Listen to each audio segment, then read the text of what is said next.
Hello दोस्तों, आप सभी का स्वागत है आपका अपना यूट्यूब चैनल अध्ययन सागर में।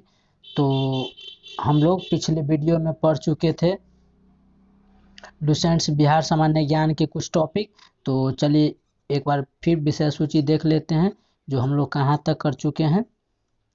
तो पिछले वीडियो में हमने बिहार, प्राचीन बिहार हम लोग कर चुके हैं,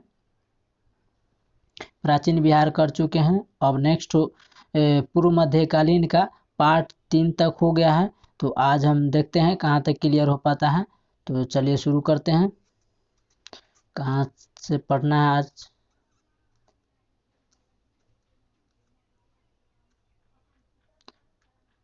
तो हम पिछले वीडियो में बिंदुसार का जो शासनकाल 298 से 273 ईसा पूर्व तक था हम क्लियर कर चुके हैं। तो आज हम लोग पढ़ने वाले हैं अशोक के बारे में, जो इसका शासनकाल 273 से 222 ईसा पूर्व तक चला। तो चलिए शुरू करते हैं। तो बिंदुसार की मृत्यु के बाद, बिंदुसार के मरने के बाद उसका सुयोग्य पुत्र अशोक प्रियदर्शी 273 ईसा पूर्व के लगभग मौर्य साम्राज्य की गद्दी पर बैठा। बिंदुसार की मृत्यु के बाद उसका सुयोग्य पुत्र अशोक प्रियदर्शी 273 ईसा पूर्व के लगभग मौर्य साम्राज्य की गद्दी पर बैठा।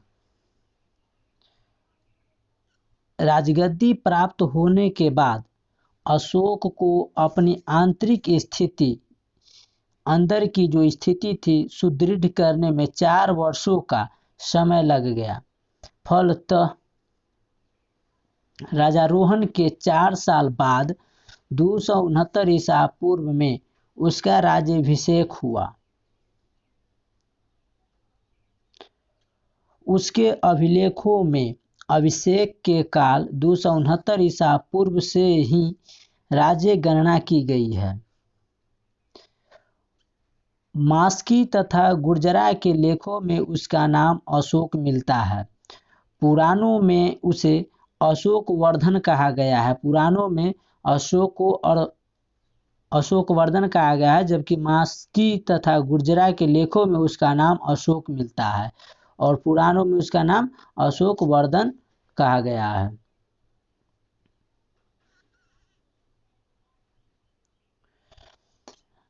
दिव्यावदान और सिंहली अनुश्रुतियों के अनुसार अशोक अपने माता पिता के शासनकाल में अवंती उज्जैन का उपराजा था। कहाँ का उपराजा था? तो अवंती उज्जैन का राजा था। बिंदुसार के अनुसार बीमार पड़ने पर वह राजधानी पाटलिपुत्र आया था। बिंदुसार के द्वारा कहे गए कि जब अशोक बीमार पड़े थे तो वह पाटलिपुत्र आया था।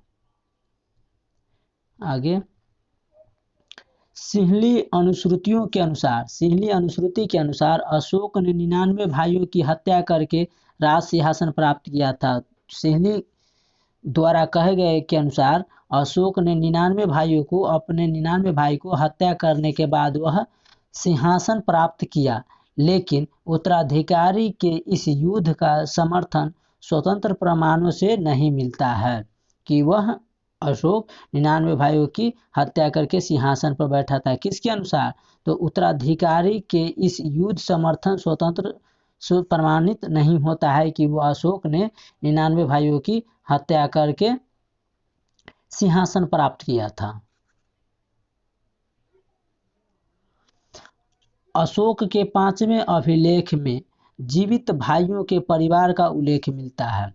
अशोक के 5वें अभिलेख में जीवित भाइयों का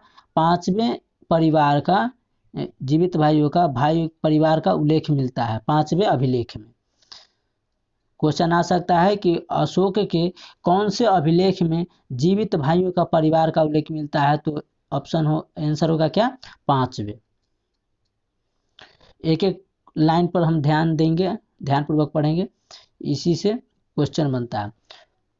अभिलेखी साक्ष्य से यह भी ज्ञात यानी यह भी निश्चित होता है कि अशोक के शासन के विभिन्न भागों में उसके भाई निवास करते थे। अभिलेखीय साक्ष्य से यह भी ज्ञात होता है, यह भी मालूम पड़ता है कि अशोक के शासन के विभिन्न भागों में, विभिन्न यानी अलग अलग भागों में उसके भाई निवास करते थे, जबकि उसके कुछ भाई विभिन्न प्रदेशों के राज्यपाल भी थे। जबकि उसके कुछ भाई विभिन्न प्रदेशों के राज्यपाल थे। दिव्यवदान में अशोक की माता का नाम सुभद्रांगी मिलता है। दिव्यवदान में अशोक की माता जी का नाम सुभद्रांगी मिलता है, जो चंपा के एक ब्राह्मण की पुत्री थी। किसकी? जो अशोक का जो माता थी उनका नाम क्या मिलता है दिव्यवदान में?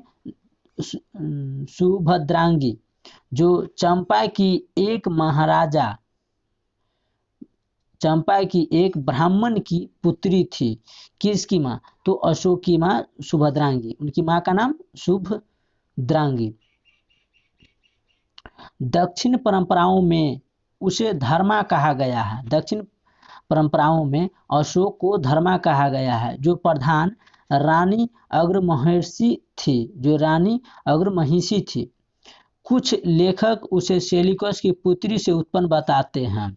कुछ लेखक के द्वारा उसे सेल्यूकस की पुत्री से उत्पन्न बताते हैं। सेल्यूकस की जो पुत्री थी उससे उत्पन्न बताते हैं अशोक की। सिंहली अनुश्रुतियों के अनुसार उज्जैनी जाते हुए अशोक विदिशा, जहां उसने एक श्रेष्ठी की पुत्री देवी के साथ विवाह किया में रुका था। विवाह किया में रुका था। एक बार और पढ़ लेते हैं इस लाइन को।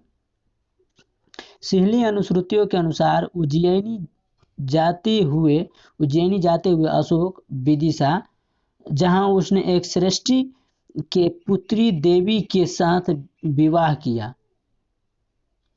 महाबोधि वंश में उसका नाम वेदिस महादेवी मिलता है।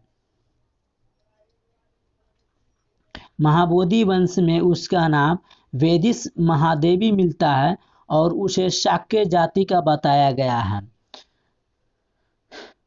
उसी से अशोक के पुत्र महेंद्र तथा संघमित्रा का जन्म हुआ।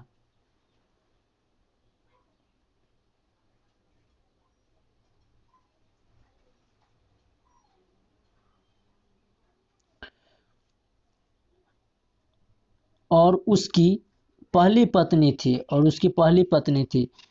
दिव्यवदान में उसकी एक पत्नी का नाम तिस्यरक्षिता का उल्लेख मिलता है।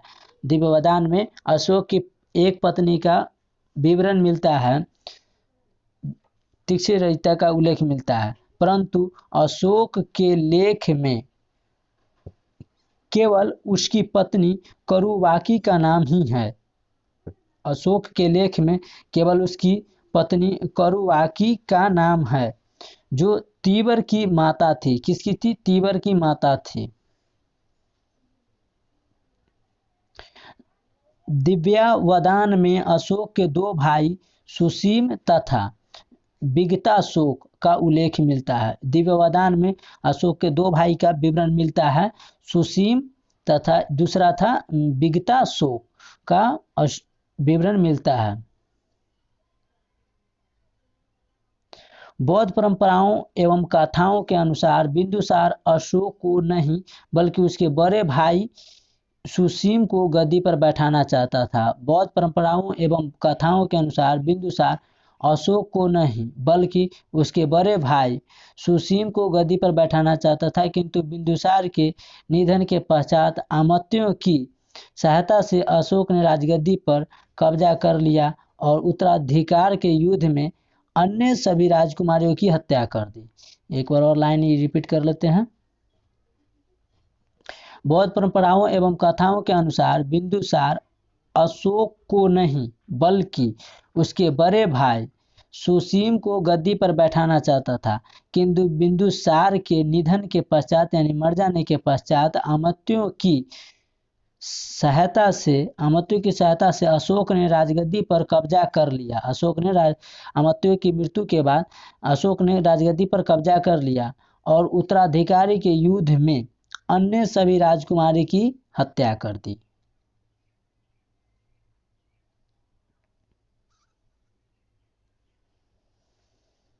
उत्तरी बौद्ध परंपराओं में यह युद्ध सिर्फ अशोक एवं उसके बड़े भाई सुसीम के बीच बताया गया है। उत्तरी बौद्ध परंपराओं में यह युद्ध जो हुआ वो अशोक और सिर्फ उसके बड़े भाई सुसीम के बीच बताया गया है। कलिंग युद्ध।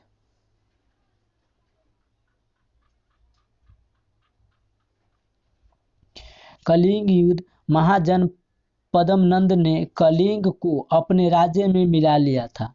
महापद्मनंद ने कलिंग को अपने राज्य में मिला लिया था। चंद्रगुप्त मौर्य, जिसने लगभग समस्त भारत व सुदूर इलाकों तक महापद्मनंद के ने कलिंग को अपने राज्य में मिला लिया था। चंद्रगुप्त मौर्य, जिसने लगभग समस्त भारत व सुदूर इलाकों तक राज्य विस्तार यानी कि फैला लिया, अपना राज्य में मिला लिया के समय निश्चित ही कलिंग भी मगध साम्राज्य का अंग रहा होगा। संभवतः बिंदुसार के काल में कलिंग ने अपनी स्वतंत्रता की घोषणा कर दी थी। संभवतः बिंदुसार के काल में कलिंग ने अपनी स्वतंत्रता की घोषणा कर दी थी। किसके काल में? बिंदुसार की काल में। इस चुनौती का अशोक ने अपनी विजय के रूप में बदलने हेतु कलिंग पर आक्रमण किया। कलिंग भी उस समय व्यापारिक दृष्टि से महत्वपूर्ण राज्य था। इस चुनौती को अशोक ने अपने विजय के रूप में बदलने हेतु कलिंग पर आक्रमण किया। कलिंग भी उस समय व्यापारिक दृष्टि से महत्वपूर्ण राज्य था। कलिंग भी उस समय से व्यापारिक दृष्टि से महत्वपूर्ण था, वहाँ व्यापार खूब होता था। अशोक ने अभिषेक के 8वें वर्ष में 261 ईसा पूर्व में कलिंग युद्ध शुरू किया। अशोक के 13वें शिलालेख के अनुसार इसमें 1,50,000 व्यक्ति बंदी बनाकर निर्वासित कर दिए गए। अशोक के 13वें शिलालेख के अनुसार इसमें 1,50,000 यानी कि 1,50,000 व्यक्ति बंदी बनाकर निर्वासित कर दिए गए। 1,00,000 लोगों की हत्या कर दी गई तथा इससे भी कई गुना अधिक मारे गए।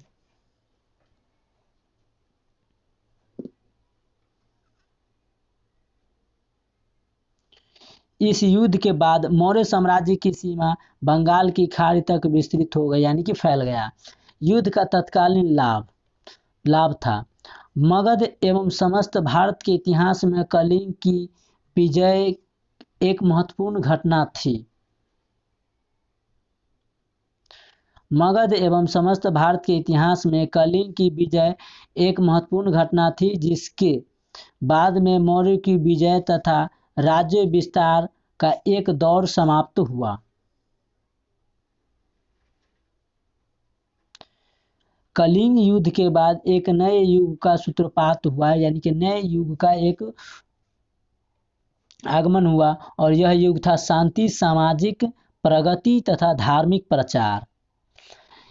शांति था, सामाजिक था और प्रगति यानी कि विकासशील तथा धार्मिक प्रचार यानी कि धर्म को प्रचार प्रसार में करना था। यहीं से सन्य विजय तथा दिग्विजय का युग समाप्त हुआ। यहीं से सन्य विजय तथा दिग्विजय का युग समाप्त हुआ तथा आध्यात्मिक विजय और धर्म विजय का युग प्रारंभ हुआ। इस प्रकार कलिंग युद्ध ने अशोक का हृदय परिवर्तन कर दिया। इस प्रकार कलिंग युद्ध ने अशोक को हृदय परिवर्तन कर दिया यानी कि मन को बहला दिया। उसका हृदय मानवता के प्रति दया एवं करुणा से उल्लेखित हो गया। इस युद्ध के बाद अशोक को हृदय यानी कि इमोशनल कर दिया, वह प्रभावित किया और वह प्रति दया एवं करुणा से उद्लिखित हो गया और उसने युद्ध क्रियाओं को सदा के लिए बंद करने की प्रतिज्ञा कर ली। और वह जो बोलते हैं हम लोग जो क्रिया यानी कसम खा लिया कि कभी नहीं वह युद्ध करेंगे, और युद्ध बंद करने के लिए भी प्रतिज्ञा कर दी यानी कि कसम खा लिया। कलिंग युद्ध के पश्चात अशोक ने बौद्ध धर्म को अपना लिया था। कलिंग युद्ध जब हुआ था तो उसके बाद अशोक ने कौन सा धर्म अपनाया था, तो बौद्ध धर्म को अपना लिया और साम्राज्य के सभी साधनों को जनता के कल्याण हेतु लगा दिया। यानी कि साम्राज्य में जो जितना था सब एब्जॉर्ब संपत्ति और जितना सुख सुविधा का चीज था वो जनता के कल्याण में यानी कि जनता के लिए लगा दिया। अशोक द्वारा बौद्ध धर्म के प्रचार हेतु जो साधन अपनाए गए थे वे थे धर्म यात्राओं का प्रारंभ, राजकीय पदाधिकारियों की नियुक्ति, राजकीय पदाधिकारियों को नियुक्त करना, धर्म महापात्रों की नियुक्ति, दिव्य रूपों का प्रदर्शन, धर्म श्रवण एवं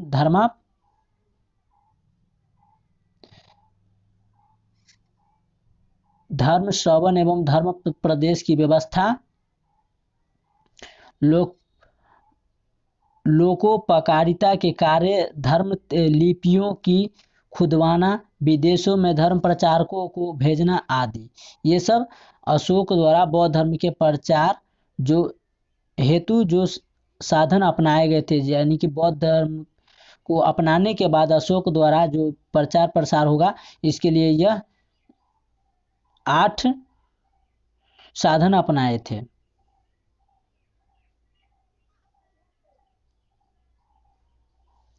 अशोक ने बौद्ध धर्म का प्रचार करने के लिए धर्म यात्राओं की शुरुआत किया था। क्वेश्चन पूछा जाएगा कि अशोक ने बौद्ध धर्म को प्रचार के लिए किस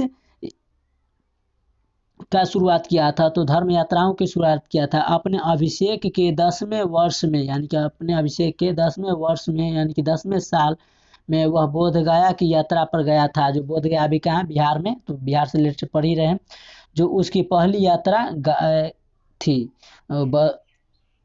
बौद्ध धर्म अपनाने के बाद अशोक का पहला यात्रा बोध गया था। 10 वर्षों के अभिषेक के बाद वह बोध गया की प्रथम यात्रा किया। अपने अभिषेक के 20वें वर्ष में वह लुम्बिनी ग्राम गया।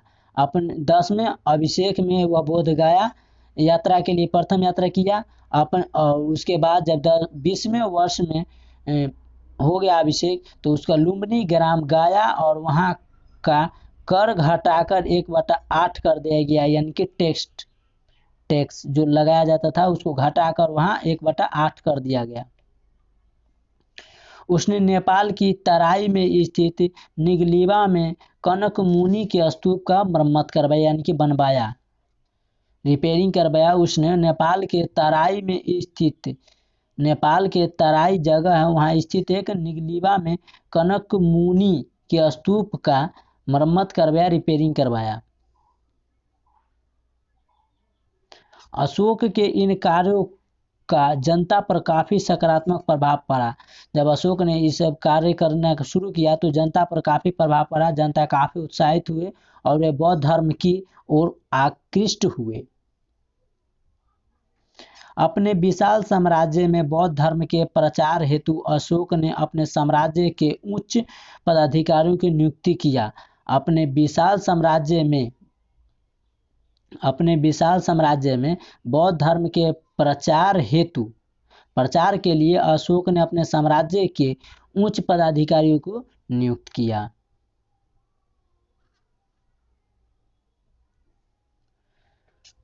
स्तंभ लेख 3 और 7 के अनुसार उसने व्यष्टि रज्जुक प्रादेशिक तथा युक्त नामक पदाधिकारियों को जनता के बीच जाकर धर्म प्रचार करने तथा उपदेश देने का आदेश दिया।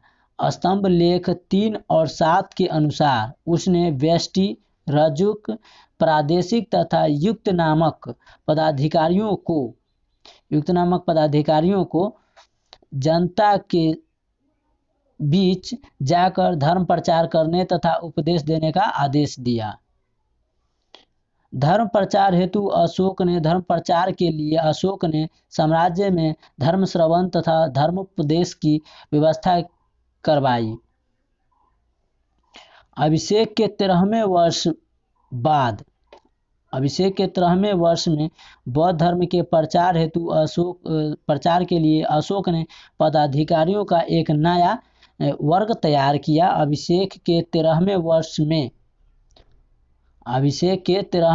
में बौद्ध धर्म के प्रचार के लिए अशोक ने पदाधिकारियों का एक नया वर्ग तैयार किया, जिसे महापात्र या धम्मा महापात्र कहा गया है।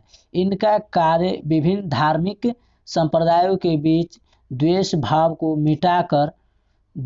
मिटाकर धर्म की एकता पर बल देना था।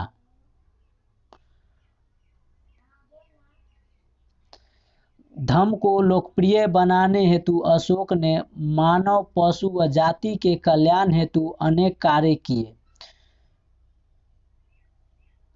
उसने सबसे पहले पशु पक्षियों की हत्या पर प्रतिबंध लगा दिया। जो पशु पक्षी हत्या हुआ करता था, उस पर प्रतिबंध लगा दिया पहले, तथा मानव एवं पशुओं की चिकित्सा की अलग अलग व्यवस्था करवाई। यानी कि मानव लोग जब बीमार पड़ते थे तो उसके लिए मानव और जंतुओं के लिए अलग अलग व्यवस्था कराई, और मार्गों में वृक्ष लगवाए, यानी कि रास्तों के बगल में यानी कि किनारे किनारे वृक्ष लगवाएं। 7वें स्तंभ लेख के अनुसार आम्र वाटिका लगवाए। 7वें अभिलेख में कहा गया है कि वह आम्र वाटिका लगवाए थे। आधे आधे कोस की दूरी पर कुएं खोदवाए तथा विश्राम गृह बनवाए। यानी कि आधे आधे कोस पर जब कोई उस मार्ग से कोई व्यक्ति अगर सफ़र कर रहा है तो उसके लिए सड़क के किनारे किनारे वृक्ष लगवाए। उसके बाद आधे आधे कोस पर विश्राम के लिए वहाँ पर विश्राम गृह यानी कि घर बनवाए, विश्राम के लिए विश्राम गृह बनवाए। इन कार्यों को महान पुण्य का कार्य एवं स्वर्ग का साधन मानते हुए ऐसे कार्य करने के उपदेश बौद्ध ग्रंथ संयुक्त निकाय में दिया गया है।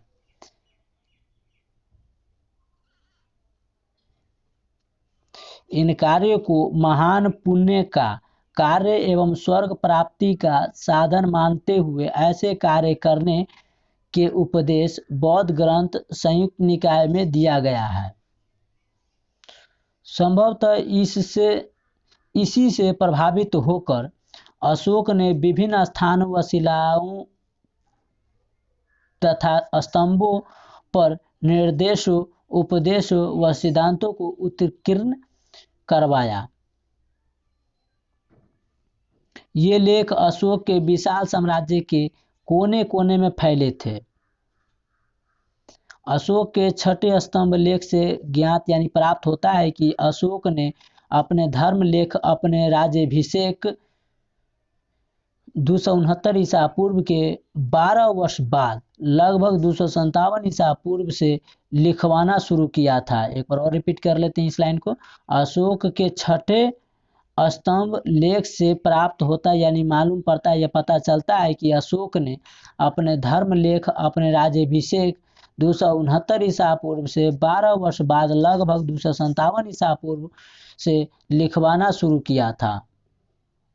धर्मलेख और राज्याभिषेक 269 से के 12 वर्ष बाद, कितने वर्ष? 12 वर्ष बाद, यानी कि 257 ईसा पूर्व से लिखवाना शुरू किया था धर्मलेख और राज्याभिषेक।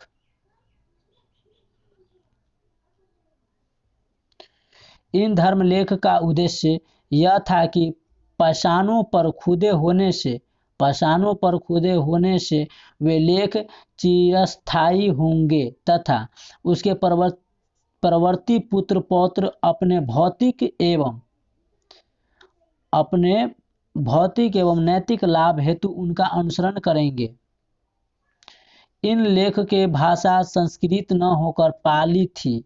जो ये लेख लिखा गया था उसमें भाषा संस्कृत नहीं होकर वह पाली में लिखा गया था। इस काल में आम लोगों की भाषा थी, जो उस काल में जो भाषा प्रचलित था, चल रहा था पाली, उसी में इस लेख को लिखा गया था, न कि संस्कृत में। इससे धर्म काफी लोकप्रिय हुआ। अशोक ने दूर दूर तक बौद्ध धर्म के प्रचार हेतु दूतों व प्रचारकों को विदेश में भेजा था। बौद्ध धर्म के प्रचार के लिए अपने दूसरे तथा 13वें शिलालेख में उसने उन देशों का नाम लिखवाया जहां उसने दूत भेजे थे। इनमें दक्षिण सीमा पर स्थित राज्य चोल, पांड्य और सत्यपुत्र, केरलपुत्र एवं ताम्रपर्णी लंका के नाम वर्णित है। एक बार और रिपीट कर लेते हैं। अपने दूसरे तथा 13वें शिलालेख में उसने उन देशों का नाम लिखवाया है, यानी कि दूसरे और 13वें शिलालेख में उन देशों का नाम लिखवाया है जहां उसने अपने दूत भेजे थे बौद्ध धर्म के प्रचार के लिए। इनमें दक्षिण सीमा पर स्थित राज्य चोल, पांड्य, सत्यपुत्र, केरलपुत्र एवं ताम्रपर्णी लंका के नाम से वर्णित है।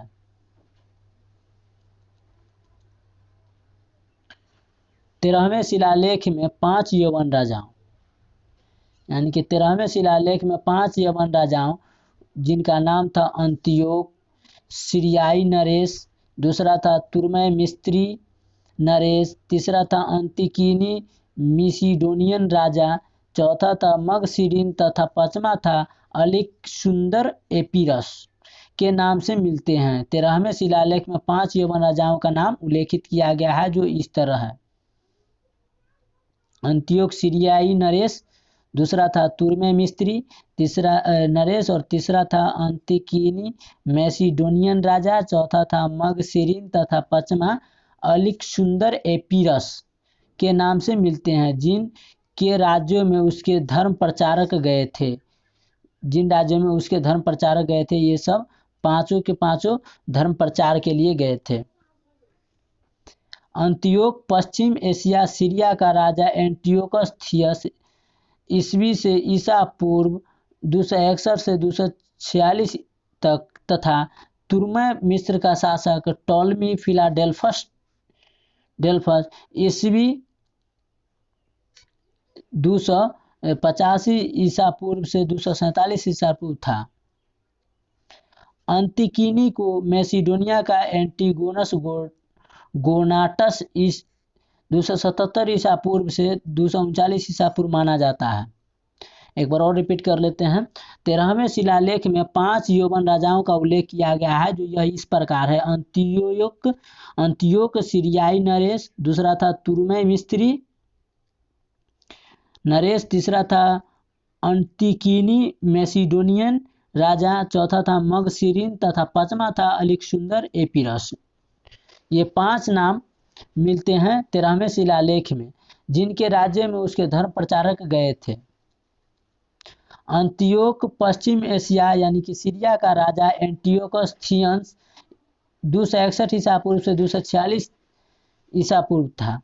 तुर्मे मिस्र का शासक टॉलमी फिलाडेल्फस 285 ईसा पूर्व 285 ईसा पूर्व से 247 ईसा पूर्व था। अंतिकीनी की मिसिडोनिया का एंटीगोनास गोनाटस 277 ईसा पूर्व से 239 ईसा पूर्व माना जाता है।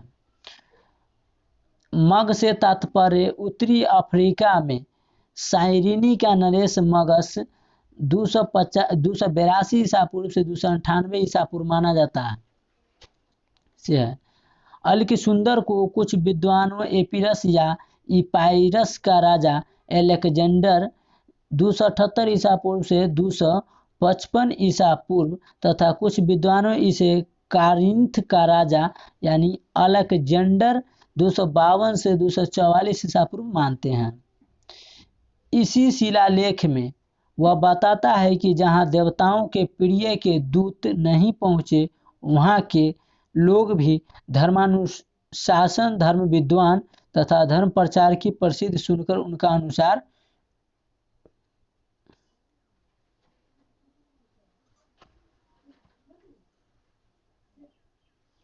अनुसरण करना अनुसरण करते हैं। ऐसे स्थानों से तात्पर्य या ऐसे स्थानों से पता चला है कि चीन एवं बर्मा से है। तात्पर्य यानी कि उसे संबंधित रखता है कि चीन व बर्मा से है। लंका में बौद्ध धर्म प्रचारकों को विशेष सफलता मिली। अशोक के पुत्र महेंद्र ने वहां के शासक तिस की बौद्ध धर्म में दीक्षित कर लिया। एक बार और रिपीट कर लेते हैं इस लाइन को। लंका में बौद्ध धर्म प्रचारकों को विशेष सफलता मिली। लंका में बौद्ध धर्म प्रचारकों को विशेष सफलता मिली। अशोक के पुत्र महेंद्र ने वहां के शासक तिस को बौद्ध धर्म में दीक्षित कर लिया। अशोक का पुत्र महेंद्र ने तथा तिस ने संभवतः इसे राजधर्म बना लिया और स्वयं अशोक का अनुकरण करते हुए उसने भी देवानाम प्रिय की उपाधि ग्रहण कर ली। अशोक का धम। अशोक का धम। धम प्राकृतिक भाषा का शब्द है। धम एक प्राकृतिक भाषा का शब्द है तथा संस्कृत शब्द धर्म का पर्यायवाची है। धम प्राकृतिक भाषा का शब्द है तथा संस्कृत शब्द धर्म का पर्यायवाची है। संस्कृत शब्द है धर्म, उसका पर्यायवाची है धम।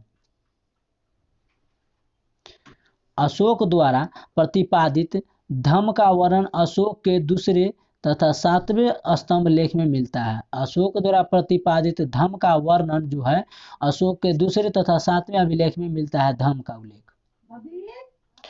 धम का वर्णन बौद्ध ग्रंथ सिगालोवादूत से मिलता है।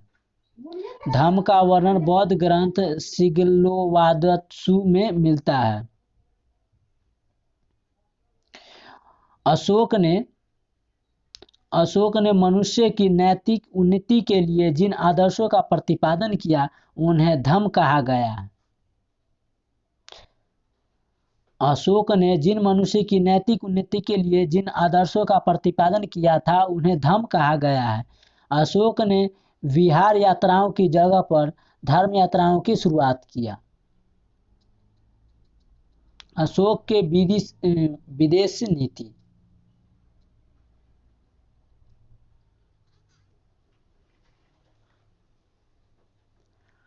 अशोक की धम्म नीति ने उसकी विदेशी नीति को भी प्रभावित किया तथा उसने अपने पड़ोसियों के साथ शांति एवं अस्तित्व के सिद्धांतों का आधार पर अपना संबंध स्थापित किए।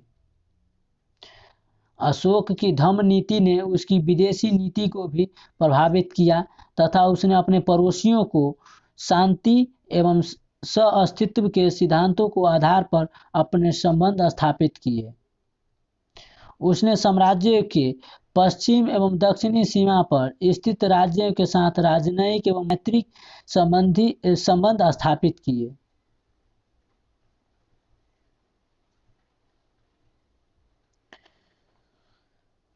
मिस्री नरेश टोलेमी फिलाडेल्फस जो अशोक का समकालीन था ने उसने दरबार में अपना राजदूत भेजा था। मिस्री नरेश टोलेमी फिलाडेल्फस जो अशोक का समकालीन था उसने दरबार में अपना राजदूत भेजा था। उसने 5 यवन राजाओं में अपने धर्म प्रचारक भेजे थे। उसने 5 यवन राजाओं में अपने धर्म प्रचारक भेजे थे अशोक ने। इनका मुख्य उद्देश्य सम्राटी की धम्म नीति के बारे में वहाँ के लोगों को बताना था। इनका मुख्य उद्देश्य था कि बौद्ध धर्म के बारे में, उनके धम्म की नीति के बारे में, उनका धम्म का नीति क्या था उसके बारे में वहाँ के लोगों को परिचित कराना था, उनके बताना था। अपने दूसरे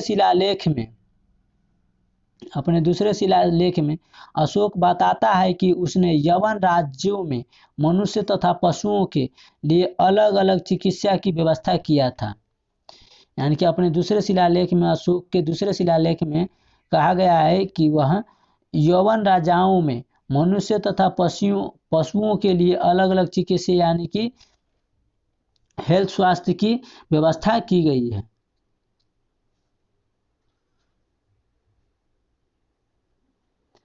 उसने दक्षिण सीमा पर स्थित 4 तमिल राज्य चोल, पांड्य, सत्यपुत तथा केरलपुत एवं ताम्रपर्णी में भी अपने धर्म प्रचारक भेजे थे।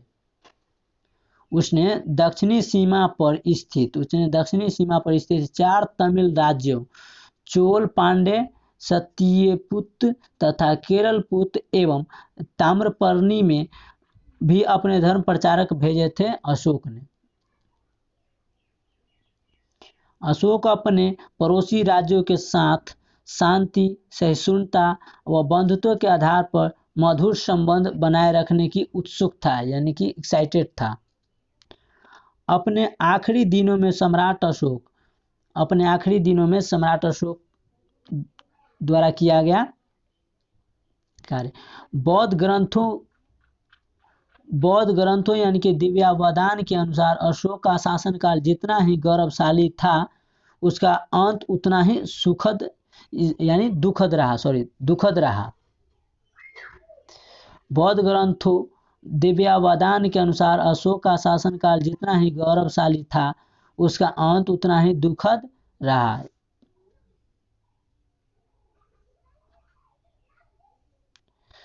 अपने आखिरी दिनों में अशोक राजकीय कोष से बड़े पैमाने पर धन बौद्ध संघों को देने लगा, जिसका अमात्यों ने विरोध किया था। अपने आखिरी दिनों में अशोक राजकीय कोष से बड़े पैमाने पर, राजकीय कोष में जो धन इकट्ठा था, एब्जॉर्ब था, वह संघों को देने लगा, जिसका अमात्यों ने बहुत विरोध किया। एक बार जब वह कुकुटाराम विहार को कोई बड़ा उपहार देने वाला था, तो उसके अमात्यों ने राजकुमार संप्रति को उसके खिलाफ भड़काया। जब अशोक एक बार वह कुकुटाराम विहार को कोई बड़ा उपहार देने वाला था, तो उसके अशोक के अमात्यों ने राजकुमार संप्रति को उसके खिलाफ भड़काया। संप्रति ने भंडागारिक को सम्राट की आज्ञानुसार कोई भी धनराशि संघ को नहीं देने का आदेश दिया। सम्राट के निर्वाह हेतु दी जाने वाली धनराशि में भी भारी कटौती कर दी गई तथा अंततः उसके निर्वाह के लिए केवल आधा आंवला दिया जाने लगा।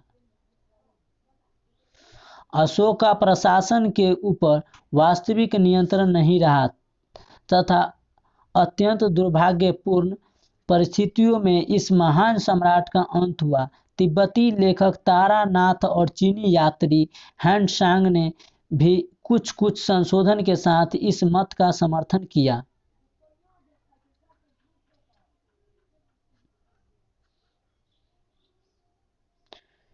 कुछ दंतकथाओं के अनुसार अशोक ने संभवतः 269 ईसा पूर्व के लगभग अपने राज्याभिषेक की तिथि से लेकर कुल 37 वर्षों तक शासन किया। अशोक 273 से 232 ईसा पूर्व मौर्य वंश का महानतम शासक था। अशोक 273 से 232 ईसा पूर्व तक मौर्य वंश का महानतम शासक था।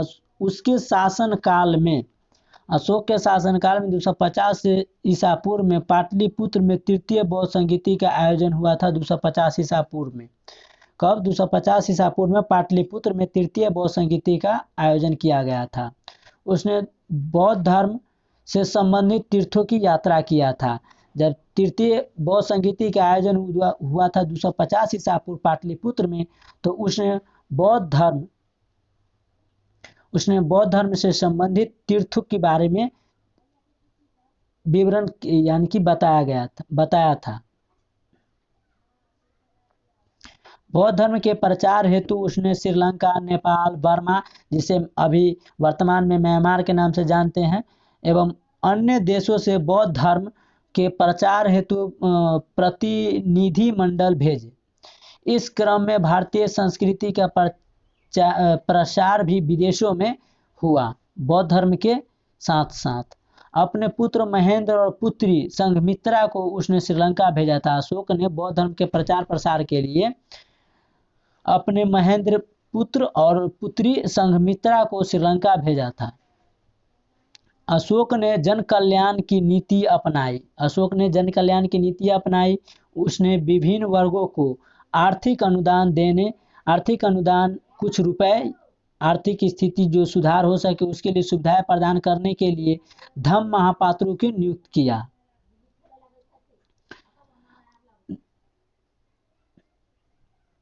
न्याय प्रशासन सुव्यवस्थित रखने के लिए, न्याय प्रशासन सुव्यवस्थित यानी कि अच्छा खासा रखने के लिए राजुक नामक अधिकारी बहाल किए गए थे, जो अच्छा से देख रेख हो सके या कि न्याय प्रशासन सुव्यवस्थित है या नहीं उसको रखने के लिए, उसको देखभाल करने के लिए राजुक नामक अधिकारी नियुक्त किए गए थे, बहाल किए गए थे। उसने पशु वध पर रोक लगाई। जब पशु का वध किया जा रहा था, उसके मारा जा रहा था पशु को, तो उसको रोक लगाया गया। धर्म की नीति का प्रतिपादन कर समाज में शांति, धर्म की नीति को अपनाकर उसने समाज में शांति, सद्भाव तथा सहिष्णुता पर बल दिया और व्यक्ति के जीवन में उच्च नैतिक आदर्शों के विकास को प्रोत्साहन दिया। इस प्रकार अशोक ने सर्वप्रथम एक कल्याणकारी राज्य का आदर्श प्रस्तुत किया। इस प्रकार जब हो गया तो अशोक ने सर्वप्रथम कल्याणकारी राज्य का आदर्श प्रस्तुत किया, समस्त प्रजा के बीच सद्भाव और सदाचार को बढ़ावा दिया।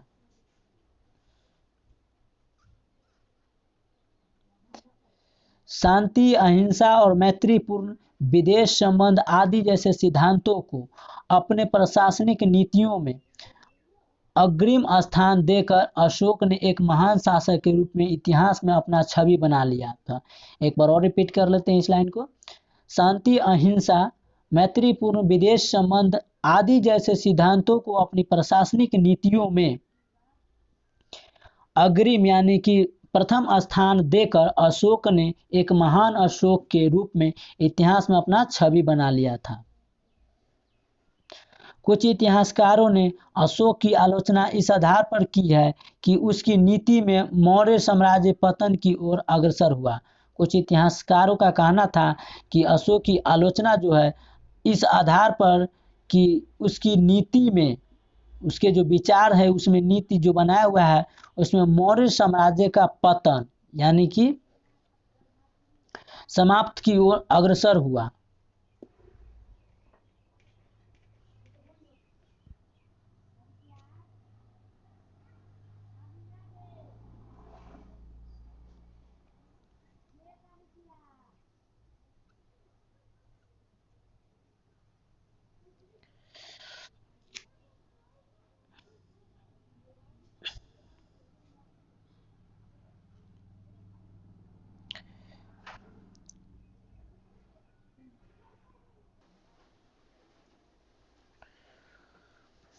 कुछ इतिहासकारों ने अशोक की आलोचना इस आधार पर की है कि उसकी नीति जो था, उसके विचार तो था जो मौर्य साम्राज्य पतन यानी कि मौर्य साम्राज्य का पतन अग्रसर हुआ।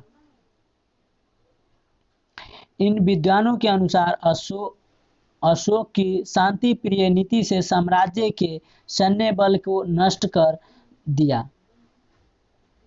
इस विद्वानों के अनुसार अशोक की शांति प्रिय नीति ने साम्राज्य के सैन्य बल को नष्ट कर दिया, जबकि बौद्ध धर्म के प्रति उसके झुकाव ने ब्राह्मणों को रुष्ट कर दिया। ये दोनों कारणों मौर्य साम्राज्य के पतन में सहायक हुए।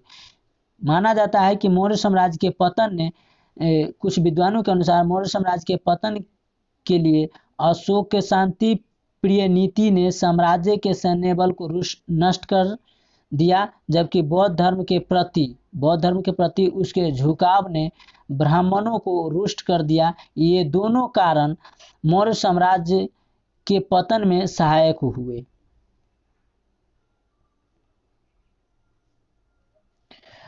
परंतु साम्राज्य के पतन के कुछ अन्य कारण भी थे।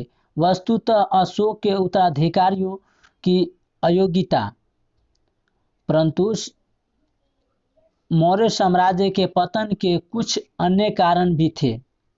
वस्तुतः अशोक के उत्तराधिकारियों की अयोग्यता यानी कि अशिक्षित, केंद्रीय प्रशासन की कमजोरी, प्रतिपत्तियों के अत्याचार और इनके विरुद्ध विद्रोह, हिंदी यूनानी शासकों के आक्रमण, साम्राज्य की विशालता आदि के कारण साम्राज्य का पतन अशोक की मृत्यु के बाद होने लगा।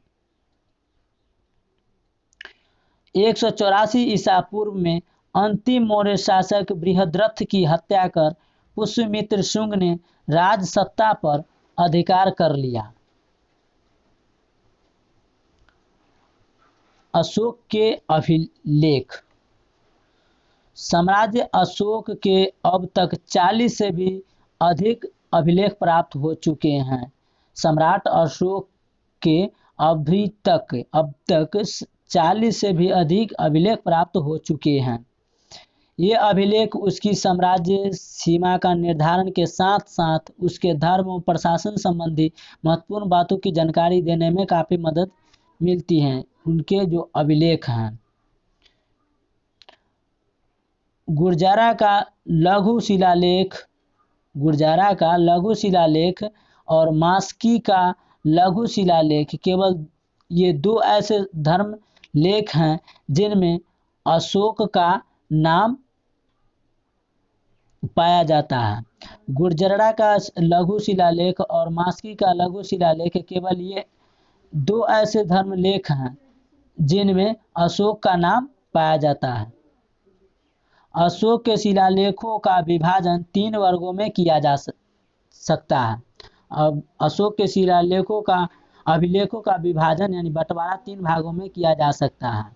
पहला है शिलालेख, दूसरा है स्तंभ लेख एवं तीसरा है गुहा लेख। तो चलिए शिलालेख और अभिलेख के बारे में पढ़ते हैं। जो शिलालेख और अभिलेख प्रथम देखते हैं।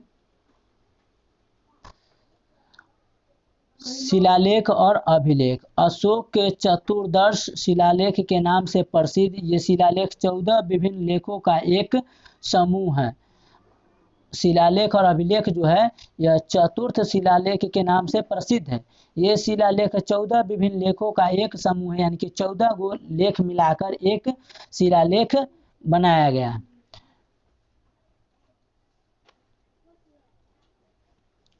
जो 8 भिन्न भिन्न स्थानों से प्राप्त हुए हैं। जो 14 जो मिले हैं, जो 8 भिन्न भिन्न यानी अलग अलग स्थानों से प्राप्त हुए हैं। पहला है साहब जगडी, यानी कि पेशावर पाकिस्तान में स्थित है। साहब जगडी जो है सो पाकिस्तान में पेशावर जिला में स्थित है, जबकि खरोष्टी लिपि में यह लिखा गया था। मानसेहरा हाजरा पश्चिमी पाकिस्तान में स्थित है, खरोष्टी लिपि में था यह। कालसी देहरादून पश्चिम उत्तराखंड में स्थित है, यह भी ब्राह्मी लिपि में लिखा गया था। एक बार और रिपीट कर लेते हैं शुरू से। शाहबाजगढ़ी पेशावर जो कि वर्तमान पाकिस्तान में स्थित है, खरोष्टी लिपि में लिखा गया था। मानसेहरा हजरा पश्चिमी पाकिस्तान में स्थित है, जो खरोष्टी लिपि में लिखा गया था। कालसी देहरादून पश्चिमी उत्तराखंड में स्थित है, जो ब्राह्मी लिपि में लिखा गया था। और चौथा गिरनार जो काठियावाड़ गुजरात जूनागढ़ के समीप स्थित है, निकट स्थित है, जो ब्राह्मी लिपि में लिखा गया था। धौली उड़ीसा के पुरी जिले में स्थित है, जो उड़ीसा का एक जिला है पुरी, वहाँ स्थित है धौली, जो ब्राह्मी लिपि में लिखा गया था। जौगढ़ उड़ीसा के गंजाम जिले में स्थित है जौगढ़, जो ब्राह्मी लिपि में लिखा गया था। यर्रागुडी आंध्र प्रदेश के कुर्नूल जिले में स्थित है, जो ब्राह्मी लिपि में। तथा 8वां है सोपारा महाराष्ट्र के ठाणे जिले में स्थित है, जो ब्राह्मी लिपि में लिखा गया था। तो ये 8 अलग अलग लेखों को मिलाकर जो शिलालेख बनाया गया था, 14 अलग अलग लेखों को मिलाकर एक शिलालेख बनाया गया था, वो ये 8 प्रमुख थे। चलिए इसके आगे लघु शिलालेख या दूसरा। ये शिलालेख 14 शिलालेखों के मुख्य वर्ग में सम्मिलित नहीं है और इसलिए इन्हें लघु शिलालेख कहा गया है। क्वेश्चन पूछा जा सकता है कि ये इनमें से कौन लघु शिलालेख जिसे नहीं कहा गया है। तो ये लघु शिलालेख, ये शिलालेख 14 शिलालेखों के मध्य यानी कि मुख्य वर्ग में सम्मिलित नहीं है। यानी कि ये शिलालेख 14 शिलालेखों के मुख्य वर्ग में सम्मिलित नहीं था। 14 शिलालेख मिला के बनाया गया था और उसमें यह सम्मिलित नहीं था और इसलिए इन्हें लघु शिलालेख कहा गया है। ये निम्नलिखित स्थानों से प्राप्त हुए हैं। चलिए उसके स्थान के बारे में पढ़ते हैं जो कहाँ कहाँ से प्राप्त किया गया था। तो पहला है रूपनाथ जो मध्य प्रदेश के जबलपुर जिले में स्थित है। दूसरा है गुर्जरा मध्य प्रदेश के दतिया जिले में स्थित है, ये दोनों मध्य प्रदेश में पड़ा। और सासाराम जो कि बिहार में है। चौथा है भाब्रू भाब्रू जो बैराट राजस्थान के जयपुर जिले में स्थित है। पांचवा है मौस्की कर्नाटक के रायचूर जिले में स्थित है। तो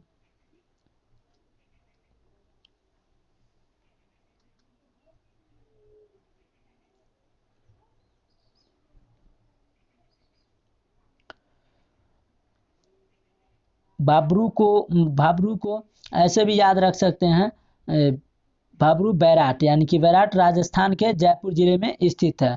भाब्रू यानी कि विराट कोहली राजस्थान गए, जयपुर में मछली चबाए। पांचवा है मास्की कर्नाटक के रायचूर जिले में स्थित है। मौस्की कर्नाटक के रायचूर जिले में स्थित है।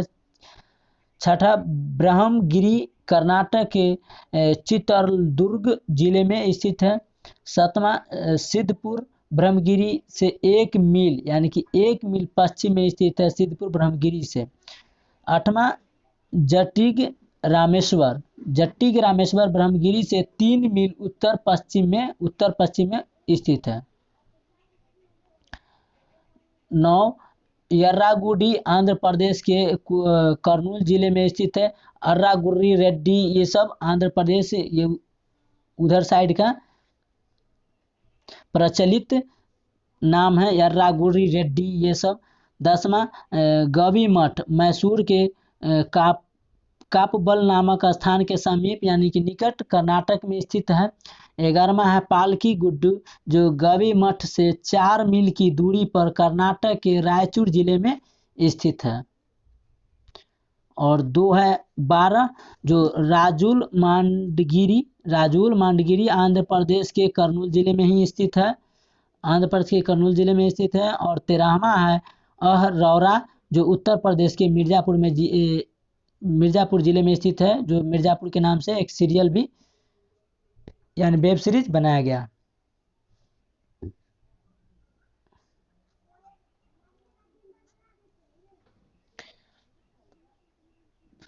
सारो मारो शडहोल मध्य प्रदेश, पनगुड़िया सीहोर मध्य प्रदेश तथा नेत्तूर नामक स्थानों से लघु शिलालेख के 2 अन्य प्रतियां प्राप्त हुई हैं। तो कहाँ कहाँ से प्राप्त हुई एक बार और पढ़ लेते हैं। सारो मारो शहडोल मध्य प्रदेश से, पनगुड़िया सीहोर मध्य प्रदेश तथा नेत्तूर नामक स्थानों से लघु शिलालेख की 2 अन्य प्रतियां जो प्राप्त हुआ था वो यहाँ से प्राप्त हुआ था। एक अन्य लेख जो उडेगोलम बेल्लारी कर्नाटक से मिला, पनगुड़िया सीहोर मध्य प्रदेश से मिला। ये अशोक का लघु शिलालेख केडी वाजपेयी को मिला था। किसको मिला था? तो ये सब अशोक का लघु शिलालेख केडी वाजपेयी को मिला था। कर्नाटक के गुलबर्गा जिले में स्थित सनातरी नामक स्थान से अशोककालीन शिलालेख प्राप्त हुआ था। अशोककालीन शिलालेख कहाँ से प्राप्त हुआ था? कर्नाटक के गुलबर्गा जिले में स्थित सनातरी नामक स्थान से प्राप्त हुआ था, जिसे भारतीय पुरातत्व सर्वेक्षण विभाग के कर्मचारियों ने जनवरी 1989 में खोजा गया था। जिसे भारतीय सर्वेक्षण विभाग के कर्मचारियों द्वारा जनवरी 1989 में खोजा गया था। स्तंभ लेख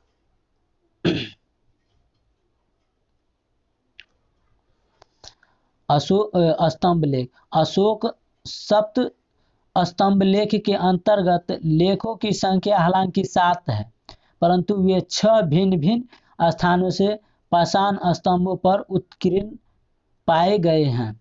चलिए उसके 6 के बारे में पढ़ते हैं। पहला है दिल्ली टोपरा। यह प्रारंभ में अंबाला और सिरसुआ उत्तर प्रदेश के सहारनपुर खिजराबाद में जिले में स्थित था। दिल्ली टोपरा जो यह प्रारंभ में यानी कि शुरू में अंबाला, जो अंबाला है, और सिरसवा उत्तर प्रदेश के सहारनपुर खिजराबाद जिले में स्थापित था, जिसे फिरोज शाह तुगलक द्वारा दिल्ली लाया गया। इस पर अशोक के 7 अभिलेख उत्कीर्ण हैं, जबकि शेष स्तंभों पर केवल 6 लेख ही उत्कीर्ण मिलते हैं। दूसरा है दिल्ली मेरठ। यह पहले मेरठ यानी उत्तर प्रदेश में था तथा बाद में फिरोज शाह तुगलक द्वारा इसे दिल्ली लाया गया। तीसरा है लौरिया अरेराज। यह स्तंभ लेख बिहार के पश्चिम चंपारण जिले में राधिया के पास लौरिया अरेराज में स्थित था। चौथा है लौरिया नंदनगढ़। यह बिहार के पश्चिम चंपारण जिले में मठिया के पास लौरिया नंदनगढ़ में है। पांचवा रामपुरवा। यह स्तंभ लेख भी चंपारण बिहार में पाया गया है। छठा है प्रयाग। यह पहले कौशाम्बी वर्तमान कोशम में था, जिसे बाद में अकबर द्वारा इलाहाबाद के किले में रखवाया गया था। एक बार और रिपीट कर लेते हैं। दिल्ली टोपरा यह प्रारंभ में यानी कि शुरू में अंबाला सिरसवा उत्तर प्रदेश के सहारनपुर यानी खिजराबाद में था, खिजराबाद जिले में स्थित था, जिसे फिरोज शाह तुगलक द्वारा दिल्ली टोपरा को दिल्ली लाया गया। इस पर अशोक के 7 अभिलेख उत्कीर्ण यानी कि छापा हुआ है, जबकि शेष स्तंभों पर केवल 6 लेख ही उत्कीर्ण मिलते हैं, छपा हुआ मिलता है। दूसरा है दिल्ली मेरठ।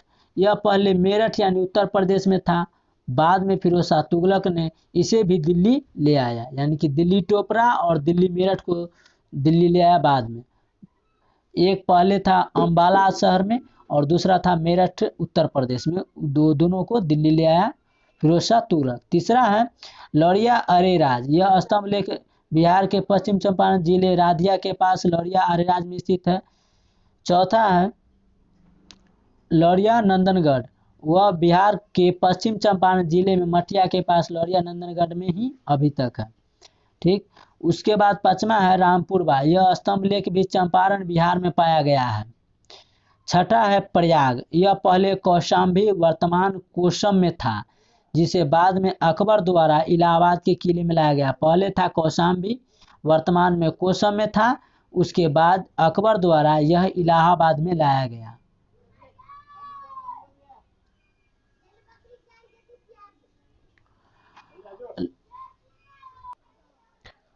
लघु स्तंभ लेख। लघु स्तंभ लेख अशोक के राजकीय घोषणाएं जिन स्तंभों पर उत्कीर्ण है उन्हें साधारण तौर से लघु स्तंभ लेख कहा जाता है। ये निम्नलिखित स्थानों से मिलते हैं। चलिए इसके स्थानों के बारे में पढ़ते हैं। सांची रायसेन जिला मध्य प्रदेश, सारनाथ वाराणसी उत्तर प्रदेश, कौशाम्बी इलाहाबाद के समीप यानी कि कोशम उत्तर प्रदेश। चौथा है रुमिनदेई नेपाल की तराई में परारिया ग्राम के समीप। पांचवा है निगली सागर नामक बड़े सरोवर के तट पर नेपाल की तराई में रुमिनदेई से लगभग 13 मील पश्चिमोत्तर में स्थित है। कौशाम्बी के लघु स्तंभ लेख में अशोक अपने महापात्रों को संग भेद रोकने का आदेश देता।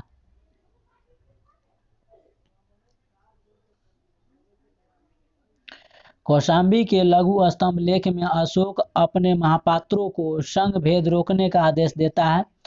कौशाम्बी तथा प्रयाग के स्तंभों में अशोक की रानी करुवाकी या कौरावाकी द्वारा दान दिए जाने का उल्लेख है। इसे रानी का अभिलेख भी कहा गया है।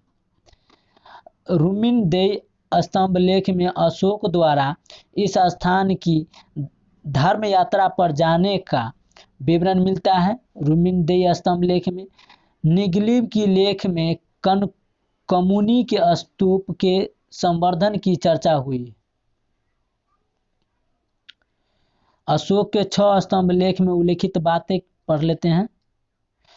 अशोक के 6 स्तंभ लेखों में उल्लेखित बातें। प्रथम था धर्म के प्रति अपनी निष्ठा, द्वितीय था धर्म के गुण, तृतीय था राजा को अपनी अच्छाइयों और बुराइयों को चेतना रखना, यानी कि सचेत रखना। चौथा था राजुक नामक अधिकारियों के कार्य।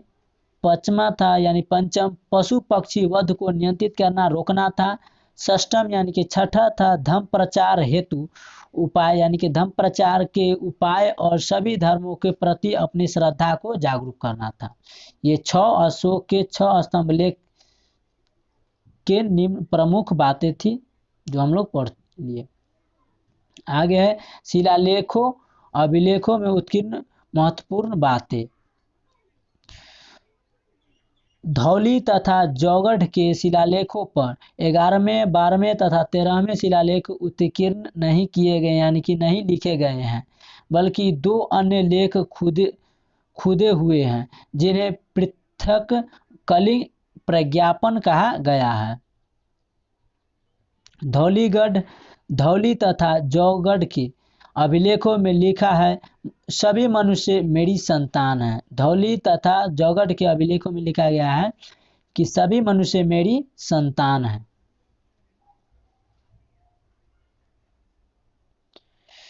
गिरनार लेख से पता चलता है कि अशोक ने मनुष्य तथा पशुओं के लिए अलग अलग चिकित्सालयों की स्थापना करवाई थी।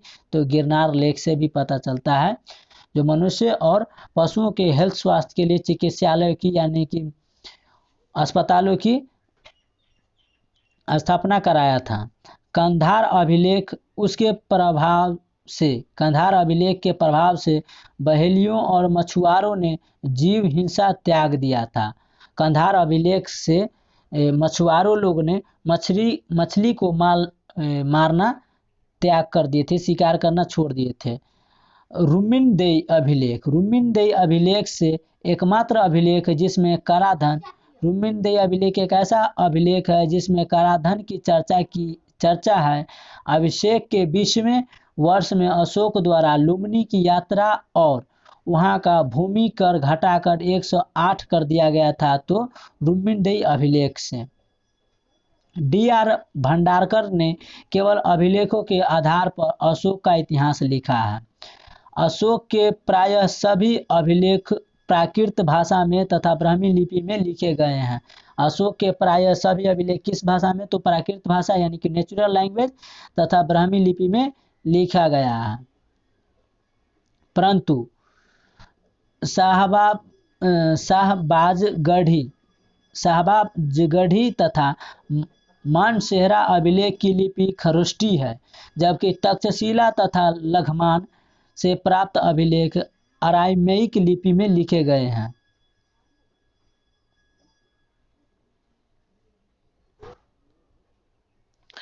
कंधार के पास सरे कुन्ना नामक स्थान से प्राप्त अभिलेख यूनानी तथा अरमाइका लिपि में लिखा गया है। मास्की, गुर्जरा, नेत्तूर तथा उडेगुलम के लेखों में अशोक का नाम मिलता है। मास्की, गुर्जरा तथा नेत्तूर तथा मेडगोलम के लेखों में अशोक का नाम मिलता है। इलाहाबाद स्तंभ लेख पर अशोक के अतिरिक्त समुद्रगुप्त तथा अकबर के दरबारी बीरबल के भी लेख मिलते हैं। इलाहाबाद का जो स्तंभ लेख है उस पर अशोक के अतिरिक्त, यानी कि अशोक के अलावा समुद्रगुप्त तथा अकबर के दरबारी बीरबल का भी लेख मिलता है। भाब्रू शिलालेख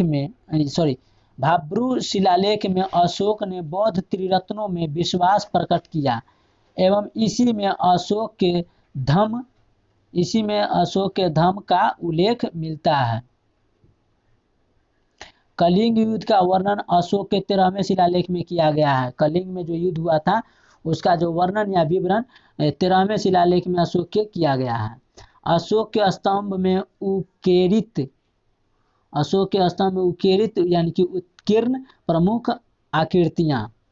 चलिए इसके बारे में पढ़ते हैं।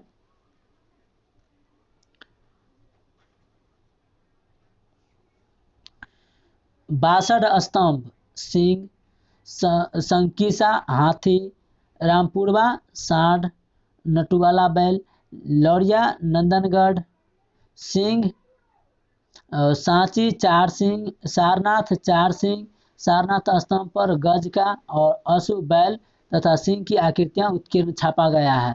चलिए इसके बारे में एक बार और रिपीट कर लेते हैं। अशोक के स्तंभों में छपे हुए यानी कि उत्कीर्ण आकृतियां किस किस चीज का छपा हुआ है, तो बसाड़ स्तंभ में सिंह का आकृतियां छपा हुआ है, संकीसा में हाथी का, रामपुरवा में सांड का, नटुआ बैल जिसे कहते हैं, और लड़ुआ नंदनगढ़ में सिंह का, और सांची में चार सिंह वाला का आकृतियां छपा हुआ है। सारनाथ बिहार जो चार सिंह का आकृतियां छपा हुआ है। सारनाथ स्तंभ पर गज यानी हाथी का, अश्व बैल और तथा सिंह की आकृति उत्कीर्ण यानी कि छपा गया है, बनाया गया है। ब्राह्मी लिपि बाएं से दाएं और खरोष्टी लिपि दाएं से बाएं लिखी जाती थी। ब्राह्मी लिपि बाएं से यानी कि लेफ्ट राइट से दाएं साइड की तरफ लिखी जाती थी, जबकि खरोष्टी लिपि राइट टू लेफ्ट लिखी जाती थी यानी कि दाएं से बाएं लिखी जाती थी। परंतु अशोक के एरगुडी यानी कि एर्रागुडी शिलालेख में ब्राह्मी लिपि दाएं में बाएं लिखी गई, जबकि एर्रागुडी शिलालेख में ब्राह्मी लिपि दाएं से बाएं लिखी गई।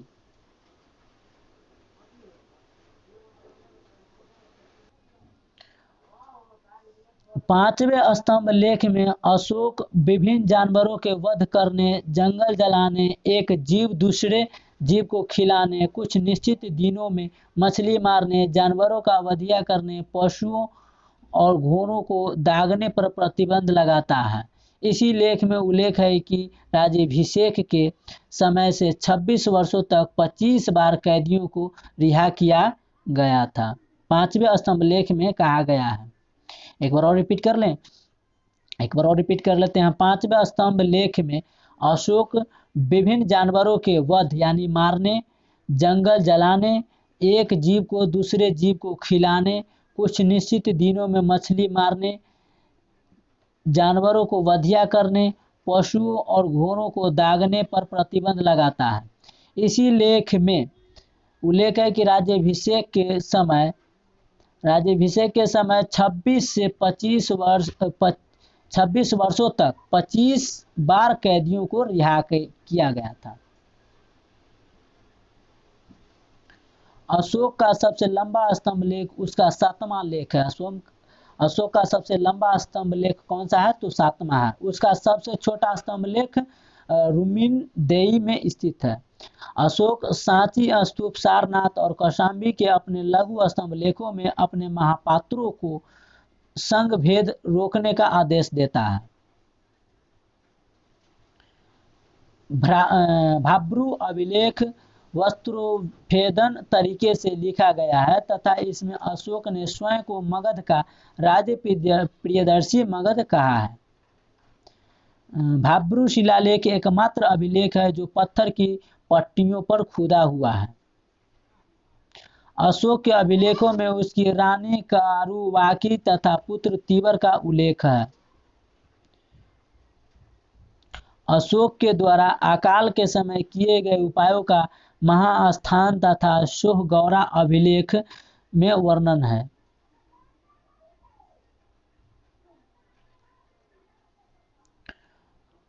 अशोक के अभिलेखों की भाषा संस्कृत न होकर पाली थी और यह उस समय आम जनता की भाषा थी। यानी अशोक के अभिलेखों की जो भाषा था संस्कृत न होकर पाली थी, क्योंकि वह उस समय उसके शासन में पाली भाषा बहुत प्रचलित था आम जनता के लिए। अशोक के प्रांतों की राजधानी का उल्लेख धौली तथा गौर के शिलालेख में मिलता है। अशोक के प्रांतों की राजधानी का धौली तथा गौर के शिलालेख में मिलता है।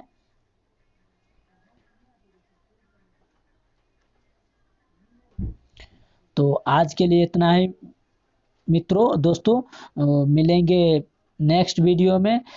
अशोक के शिलालेखों के विषय के बारे में पढ़ेंगे। तो आप लोग एक लाइक, एक कमेंट्स और एक सब्सक्राइब करना नहीं बोले, क्योंकि सब्सक्राइब कीजिएगा तो अगला नेक्स्ट वीडियो आपको मिलता रहेगा। और करंट अफेयर्स भी डालते हैं, तो आप प्ले लिस्ट जाके चेक कर सकते हैं। और डिस्क्रिप्शन में लिंक है टेलीग्राम, और पीडीएफ चाहते हैं करंट अफेयर्स के लिए तो टेलीग्राम पर हर मैसेज को छोड़ा जाता है। तो आप डिस्क्रिप्शन में फेसबुक, इंस्टाग्राम और टेलीग्राम का लिंक है, वहाँ पे आप जाके फॉलो कर सकते हैं। तो मिले, आज के लिए इतना ही, मिलेंगे नेक्स्ट वीडियो में। Thank you. जय हिंद, जय भारत।